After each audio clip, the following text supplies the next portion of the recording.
ಮಹಾಮಾರಿ ಕೊರೋನಾ ರುದ್ರ ನರ್ತನದ ಬಳಿಕ ಮತ್ತೊಂದು ಹೆಮ್ಮಾರಿ HMPV ವೈರಸ್ ಜಗತ್ತಿನ ನಿದ್ದೆಗೆಡಿಸಿದೆ. ಇದೀಗ ಸಿಲಿಕಾನ್ ಸಿಟಿ ಬೆಂಗಳೂರಿನ 8 ತಿಂಗಳ ಮಗುವಿಗೆ HMPV ವೈರಸ್ ಸೋಂಕು ತಗುಲಿರುವುದು ದೃಢಪಟ್ಟಿದೆ.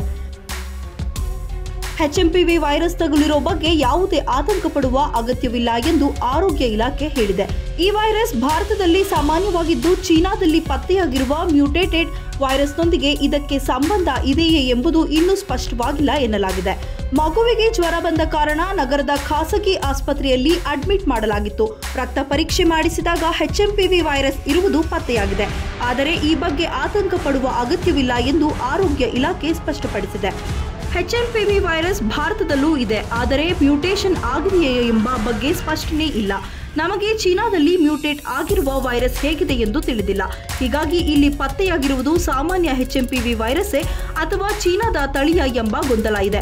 ಭಾರತದಲ್ಲೂ ಸಾಮಾನ್ಯ HMPV ವೈರಸ್ 0.78% ಕಾಣಿಸುತ್ತದೆ.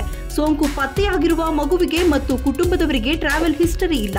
ಈ ಹಿನ್ನೆಲೆಯ ಬಗ್ಗೆ ಆರೋಗ್ಯ ಇಲಾಖೆ ಕೂಡ ಪರಿಶೀಲನೆಯನ್ನ ನಡೆಸುತ್ತಿದೆ.